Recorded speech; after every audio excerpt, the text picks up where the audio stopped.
चलिए शुरू करते हैं। पहला टॉपिक वर्ण विन्यास। इसके साथ ही हम लोग पढ़ेंगे वर्ण संयोजन।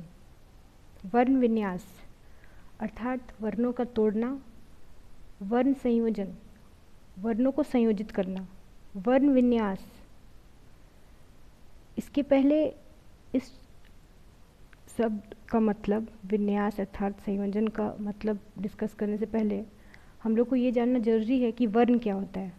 हम लोग छोटे से ही पढ़ते आ रहे हैं कि वर्ण दो प्रकार के होते हैं, स्वर वर्ण और व्यंजन वर्ण। स्वर स्वतंत्रता पूर्वक जिनका उच्चारण संभव होता है, जबकि व्यंजन का स्वतंत्रता पूर्वक उच्चारण संभव नहीं होता है।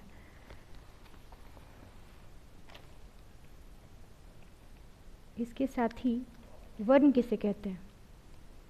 वर्ण ध्वनि की सबसे छोटी इकाई है, यानी अ को हम लोग और नहीं तोड़ सकते हैं। अ एक वर्ण है, ये सबसे छोटी इकाई है, इसको हम लोग और नहीं तोड़ सकते हैं, जिसके टुकड़े नहीं किए जा सकते। हम लोग डेफिनेशन में पढ़ते हैं आ, हर्षई, दीर्घई, हर्षऊ, दीर्घऊ आदि।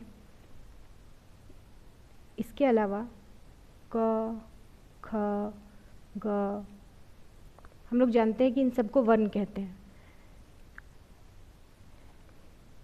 हम लोग जब ओ, आ, हर्षई, दीर्घई यानी स्वर का उच्चारण करते हैं, स्वरों का उच्चारण करते हैं, तो स्वतंत्रता पूर्वक करते हैं। लेकिन अगर हम लोग व्यंजन का उच्चारण करते हैं तो व्यंजन को सहायता चाहिए होता है, और वो सहायता कौन प्रदान करता है? स्वर। जिस प्रकार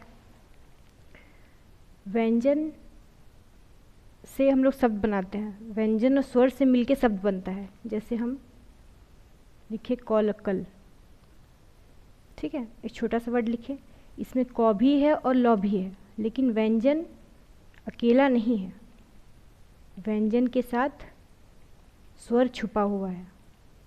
इस सेंटेंस में क के साथ अ है और ल के साथ भी अ है, ठीक है। सॉरी, इस लाइन में क के साथ हम अ लिखें और ल के साथ भी अ लिखें, क्योंकि कोई मात्रा नहीं था दोनों में। जब दोनों में कोई मात्रा नहीं था मतलब अ है। इसी प्रकार अगर लिखा हुआ रहेगा क में दीर्घई कील कील, मतलब क के साथ दीर्घई लगा हुआ है और ल के साथ कोई मात्रा नहीं है, मतलब ल के साथ अ लगा हुआ है। व्यंजनों को मूल रूप में हमेशा हलंत के साथ लिखा जाता है। हलंत, क हलंत मतलब आधा क, ख हलंत मतलब आधा ख, इसी प्रकार ग हलंत मतलब आधा ग। ये कंप्लीट कब होता है? जब इसके साथ कोई ना कोई स्वर मिलता है। और स्वर किस प्रकार मिलता है? अगर हम लोग क और अ लिखें तो सही होगा? नहीं, इसको हम लोग क लिखते हैं। क और ई लिखें या फिर क और ए लिखें तो ये सारा गलत होता है। क्यों? क्योंकि इसको अच्छा बनाने के लिए, सही तरीके से लिखने के लिए हमको क के साथ स्वर का मात्रा देना पड़ता है। क के साथ स्वर का मात्रा, क के साथ स्वर का मात्रा। अगर कभी हम लोग को विन्यास करने बोला जाएगा आधा क और क, तो आधा क अभी क्या बताएं कि व्यंजन खुद में आधा होता है, मतलब क हलंत मतलब ही आधा क हलंत मतलब ही आधा क, और बचा क्या? और एगो क, तो और एगो क का क्या होगा? क हलंत जोड़ अ। इसी प्रकार कोई शब्द में लिखा हुआ रहता है आधा घ, तो उसको हम लोग घ हलंत जोड़ अ नहीं लिखेंगे। आधा घ है मतलब घ एक व्यंजन है, और व्यंजन जो होता है उसमें जब हलंत डाल देते हैं तो वो स्वयं में आधा होता है। इसी प्रकार कुछ व्यंजन ऐसे होते हैं जो दो व्यंजनों से मिलके बनते हैं। छ को क और स से मिलके बनाया जाता है, त्र को त और र से मिलके बनाया जाता है, मतलब त और र मिलेगा तो त्र मिलेगा हमको। ज और ज्ञ मिला, सॉरी ज और ञ मिला तो हमको ज्ञ मिला। इसके बाद हम लोग इसको थोड़ा आगे समझेंगे।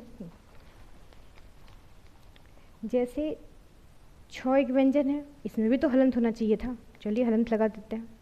अब ये क से मिलके बना और सौ से मिलके बना, इसको भी हम तोड़े, लेकिन ये क क्या है, एक व्यंजन है, ये भी क्या है, एक व्यंजन है। मतलब इसको जब हम लोग छ बोलेंगे तो यहाँ पर हमको विन्यास में लास्ट में अ लिखना पड़ेगा। अगर हम छी का करेंगे तो अक्षर को छ को तोड़ के उसके बाद उसका मात्रा क्या है, हर्षई।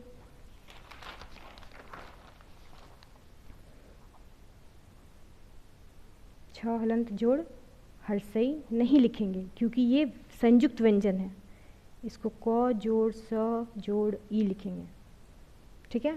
त्र जो है उसको हम लोग त्र हलंत जोड़ अ नहीं लिखेंगे। त्र एक संयुक्त व्यंजन है, यानी एक से अधिक व्यंजनों के मिलके बना है।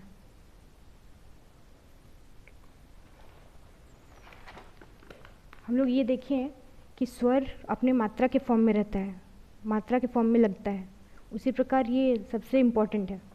हम लोग छोटा में पढ़ते हैं लेकिन भूल जाते हैं, तो इसको थोड़ा ध्यान दीजिएगा। आ की मात्रा हर्षई, दीर्घई, हर्षऊ, दीर्घऊ, री, ए, ऐ, ओ, औ, ठीक है। इसके अलावा अगर अंग, जो कि अंग और अ को हम लोग स्वर नहीं बोलते हैं, ये दोनों को अयोगवा बोलते हैं। कभी हम लोग को अगर ये कंग मिल गया तो इसको हम लोग क हलंत जोड़ अंग बोल सकते हैं। अगर कह मिल गया तो क हलंत जोड़ अ बोल सकते हैं। कहीं कहीं किसी किसी बुक में लिखा हुआ रहता है इस प्रकार, तो ये भी सही माना जाता है। इसके अलावा हम लोग समझ चुके हैं कि हलंत अगर किसी में लगा हुआ है तो उसका मतलब आधा होता है। क हलंत क आधा है, ख हलंत ख आधा है, ग हलंत ग आधा है, घ हलंत घ आधा है, ज हलंत ज आधा है, ठीक है। स्वर में हलंत नहीं लगाते हैं क्योंकि वे स्वयं में पूर्ण होते हैं। अ, आ, हर्षई, दीर्घई या कोई भी स्वर हो, इसमें कभी भी हम लोग विन्यास में हलंत यूज नहीं करेंगे। व्यंजन में हमेशा हलंत रहेगा लेकिन स्वर में हलंत नहीं रहेगा, याद रखिएगा।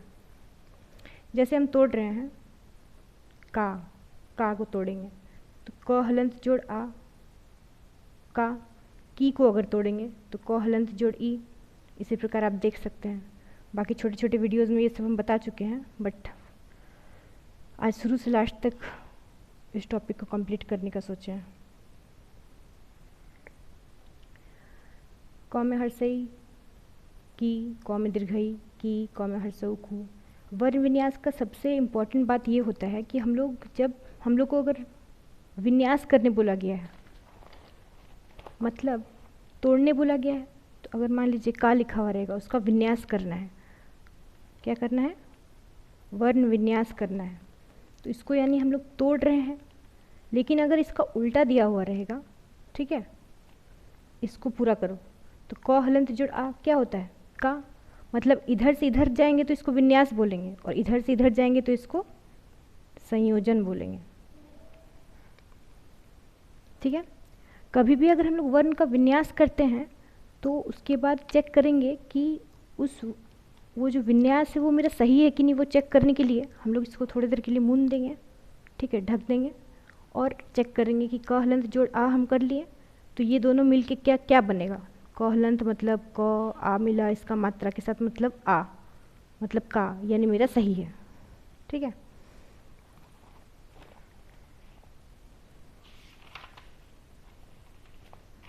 इसके बाद प्रैक्टिस के लिए कुछ और है। का, ला, जी, पी, ये सब प्रैक्टिस के लिए क्वेश्चन है। एक इम्पॉर्टेंट बात है, रू और रू।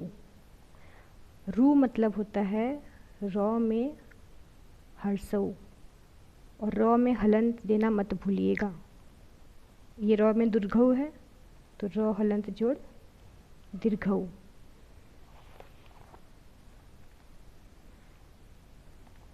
इसमें किसी प्रकार का कोई दिक्कत नहीं होना चाहिए, सब सिंपल वाला ही है। इसके बाद अगर वर्ड्स हमको बोला जाए, ठीक है, कि जैसे काला का करना है वर्ण विन्यास, काला, काला, का मतलब क हलंत जोड़ आ, काला, का से और ला से बना है, तो क में क्या जुड़ा हुआ है, का, मतलब का करेंगे तो क हलंत जोड़ आ, फिर ला है तो ल का करेंगे ल हलंत जोड़ आ। और विन्यास करने के बाद याद रखना है, एक बार हमको चेक कर लेना है, इसको ढकें, क हलंत जोड़ आ क्या होता है, का होता है, ल हलंत जोड़ आ क्या होता है, ला होता है, मतलब मेरा ये वर्ड सही है। जैसे दान, दान तो दा का क्या, दा है, ठीक है, तो दा मतलब द हलंत जोड़ आ, फिर न का न हलंत जोड़ अ, राम का र हलंत जोड़ आ, रा बन गया, फिर म हलंत जोड़ अ, म बना, ठीक है। ऐसा वर्ड अगर रहेगा जिसका लास्ट में म हलंत रहेगा, जैसे मान लीजिए रामम रहेगा, तो रा क्या करेंगे, रा का र हलंत जोड़ आ, रा, नेक्स्ट क्या है मेरे पास म, फिर क्या है म हलंत। अब जहाँ म हलंत लास्ट में रहेगा वहाँ इसको म हलंत ही रहने देना है, याद रखिएगा, क्योंकि वो खुद में पूरा नहीं है। सेम जलम में भी है, ज ल म हलंत।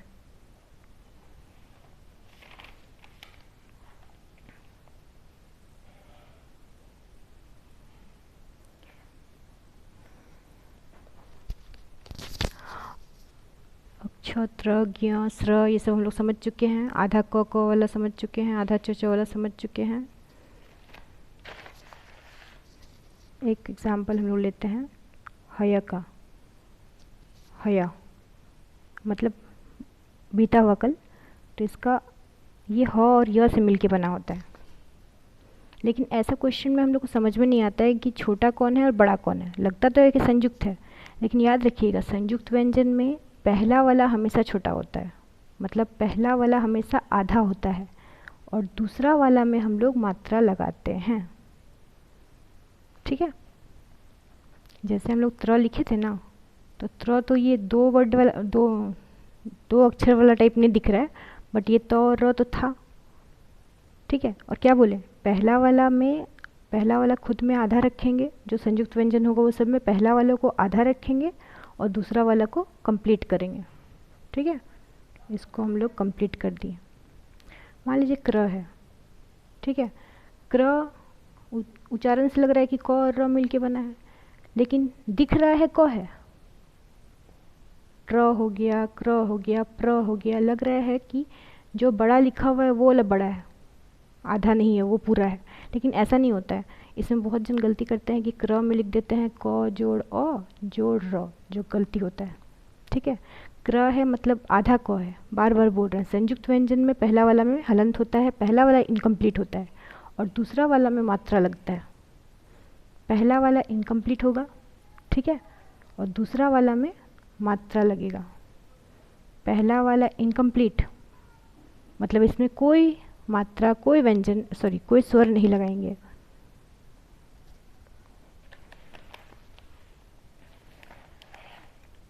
द और ध, ठीक है, द और ध है, लग रहा है जो दिखता है वो होता नहीं है, तो ये दिख क्या रहा है कि द बड़ा है, लेकिन द एक्चुअल में आधा है और ध के साथ मात्रा लगा हुआ है। ये हुआ दिय, विद्यालय होता है ना, विद्यालय में जो दिय यूज होता है ऐसे, ये द और य मिल के बनता है, ये बहुत जन गलती लिखते हैं, ठीक है। तो विद्यालय द और य, लेकिन ऐसा नहीं लिखना है, जो दिख रहा है, ठीक है, द आधा है और य पूरा है। इसके अलावा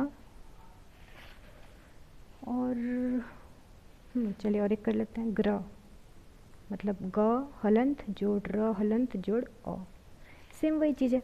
अगर यहाँ ग्र नहीं ग्री रहता तो ग हलंत तो रहता, लेकिन र के साथ कौन सा मात्रा हो जाता, दीर्घ ही हो जाता।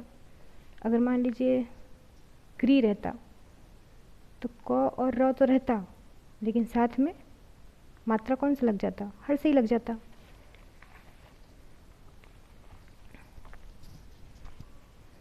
नेक्स्ट राम, र हलंत जोड़ आ, म हलंत जोड़ अ। ठीक है, इसमें कोई दिक्कत नहीं है, डायरेक्ट अ भी लगा सकते हैं। बालक, चलिए इससे हम लोग थोड़ा वर्ण संयोजन का प्रैक्टिस करते हैं। ठीक है, इसको ढक लेंगे। र हलंत जोड़ आ यानी रा, म हलंत जोड़ अ मतलब म यानी बन गया रामा। ब हलंत जोड़ आ बा, ल हलंत जोड़ अ ल, क हलंत जोड़ अ कह यानी बा ल कह।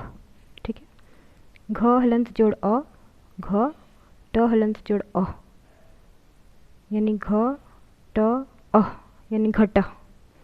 द हलंत जोड़ ए, क्या हो जाएगा, द के साथ ए का मात्रा मतलब दे व, और व देव। न हलंत जोड़ री, री, प हलंत जोड़ अ री प। व हलंत जोड़ आ वा, न हलंत जोड़ अ न, र हलंत जोड़ अ वा न र। क र अ, अब देखिए यहाँ संयुक्त व्यंजन का काम है। क और र एक साथ आ रहा है मतलब क्र, क्र, क्र में कौन सा मात्रा है, अ का मात्रा है। फिर म में कौन सा मात्रा है, अ है, मतलब बिना मात्रा का है, मतलब पूर्ण कैसे हुआ ना, अ की हेल्प से हुआ, मतलब क्र हो गया, यहाँ म हो गया, फिर यहाँ म हो गया, यानी क्रमम लिखा हुआ है, क्र क्र म म, देखिए क्रमम। यहाँ ग में र मिला यानी ग्र हो गया, ग्र के साथ दीर्घई है मतलब ग्री हो गया। फिर देखिए सौ, सौ के साथ कोई मात्रा नहीं है मतलब सौ आधा है। फिर म, ग्री आधा सौ, म ग्रीष्म। व में हर्षई, वी, द और य संयुक्त, और या द्या विद्या।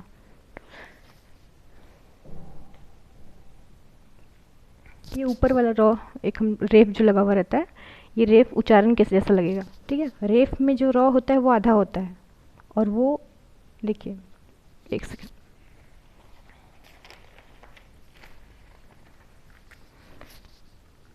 कर्म का मान लीजिए कर रहे हैं। ठीक है, तो क तो अलग हो गया सेपरेट, क उच्चारण कीजिए कर्म, कर्म कर्म मतलब कर्म, मैंने क के बाद र उच्चारण हो रहा है, फिर म उच्चारण हो रहा है, और ये र क्या होता है खुद में आधा होता है।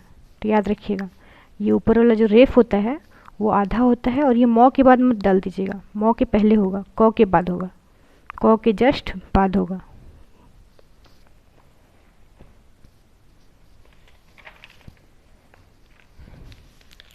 आगे बढ़ते हैं।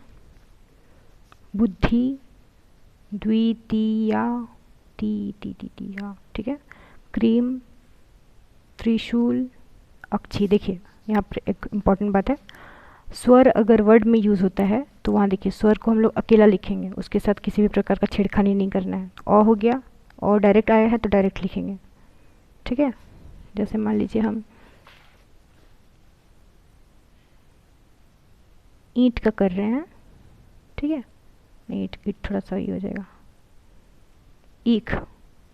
ठीक है, तो इसका क्या करेंगे, ई जोड़ ख जोड़ अ, मतलब हम लोग इसके साथ किसी भी प्रकार का छेड़खानी नहीं करेंगे। स्वर उसी फॉर्म में वर्ण विन्यास में यूज़ होता है क्योंकि वो स्वतंत्र रहता है, उसको किसी का सहायता की जरूरत नहीं पड़ता है। ज्ञा, देखिए ज्ञा यहाँ तक क्या बना, ज्ञा नी, यहाँ तक स्र उ यानी श्रु, त ई मतलब ती श्रुति, ह य ह हय। श्रेष्ठ, देखिए स्र स्र स्र ए श्रे आधा सौ, देखिए इसमें किसी प्रकार का कोई मात्रा नहीं लगा हुआ इसलिए ये सौ आधा है। ठ श्रेष्ठ, ल तो एकता म। इसी के साथ वर्ण विन्यास कंप्लीट होता है। Thank you.